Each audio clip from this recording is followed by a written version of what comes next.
Doon po sa ating paghahanda, actually nung nalaman natin ito nakaraang taon na magkakaroon ng isang malakihang pangaral dito sa lugar ng Banbanan, ay nagsimula ng magkaroon ng paghahanda ang mga kapatid. Sa buwan ng January hanggang March, nagkaroon sila ng mga pagdadalaw. At pagdating ng buwan ng Abril, ay nagkaroon tayo ng mga manggagawa, mga layman, na siyang tumulong sa mga kapatid para ihanda ang magdadausan ng atin pong isang malaking krusada. Isa sa ginawa nating bridge is yung basketball clinic. Para magkaroon tayo ng bridge kasi malayo sila eh. Merong bangin, may harang sa gitna. Araw-araw, nandun ako sa basketball court, tututuro sa mga bata, nakikita ng mga tao. Nagkakape na sila doon mismo sa waiting shed, nanonood sila, tuwan-tuwa sila. Yung akin pong part ay pag-check lang po ng blood sugar, pero para po sa akin, napakalaki po ng aking iaambag dito sa ganitong gawain. Ito yung tinatawag na totoong joy. Kasi pagkatapos ng medical mission, mararamdaman mo talaga na fulfilled ka, marami kang nagawa para sa institution, marami kang natulungang tao, nakakapaglingkod tayo sa Panginoon. We are here with my team, around 25 of us, volunteers from Adventist Hospital Palawan. We are so grateful being invited to this medical mission.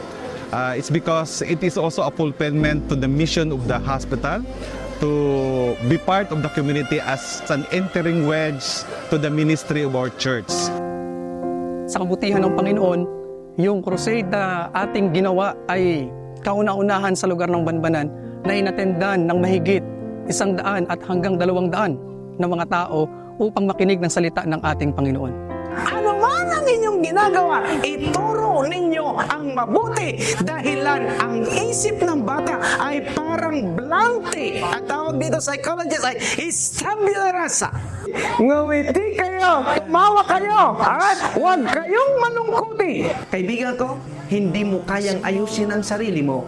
Tanging Diyos lamang ang mag-aayos niya. Kasi una-una, lasing siya, dinala ko siya doon. Siyempre, una nahihiya talaga ako. Sabi ko, aalis na nga lang ako kasi nahihiya talaga ako kasi puro siya, praise the Lord, hallelujah. Sabi ko, pero okay lang, sabi ko, natapusin ko. Tapos nang the next day, pumunta siya doon, okay siya, sabi ko. Tapos, third day, pumunta, lasing na siya, pero katabi ko na lang siya doon, tahimik na lang siya, puro lang siya ng ganito. Sabi ko, tapos sabi ko, salamat Lord, siguro natamaan na rin siya sa mga sinasabi ni Pastor, sa lahat ng mga tumatama sa kanya. Lalo na yung pangatlong araw, kasi para sa health yun eh, yung sa mga anak, sa sigarilyo, lahat siguro natamaan siya. Parang andun na yung time na, ay, susuko na ako, pero hindi pala. Kasi, andyan nga yung Panginoon. Para sa kanya talaga to, para magbago siya. Ibang salamat ako talaga. Kasi, kung hindi siguro dumating yung kayo, yung mga ganyan nagpapaliwanag sa amin, siguro darating yung time na alis na lang ako, uwi na lang ako ng Manila. Kasi suko na talaga ako. Pero ngayon, okay na po. Okay na kasi ito na yung simula.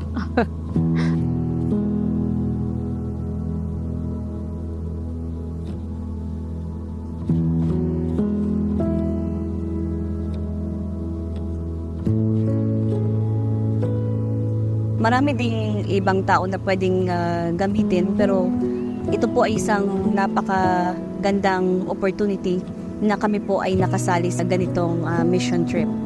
Meron tayong mga spiritual gift na hindi natin nakikita. So pag if we willing to be willing na ibigay natin sa sarili natin yung Panginoon, nagulat na marunong pala ako magturo ng bata. Very grateful na nakita sila, and then yung joy and yung memories is ibabaon ko hanggang sa pagbabalik ng Panginoon. Isa po itong self-denial at tanging ang pangalan ng Panginoon ang itataas sa ganitong gawain. Nakita ko po sila na binabautismuhan, grabe yung iyak ko. Sobrang saya ko na kasi hindi ko lang sila mahal bilang pamilya. Mahal ko sila bilang kapamilya ko po sa langit. Kaligtasan nila. Yun naman talaga yung purpose natin, yung makapunta doon sa langit na bayan.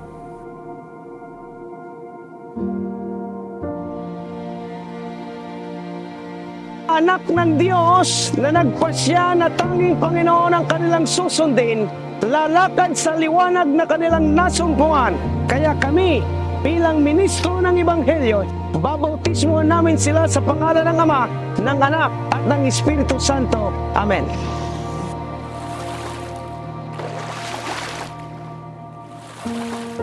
At palibhasa ito'y inyong nakita na magandang balita. Nagpasya kayo na maglingkod at susunod sa Kanya habang kayo nabubuhay.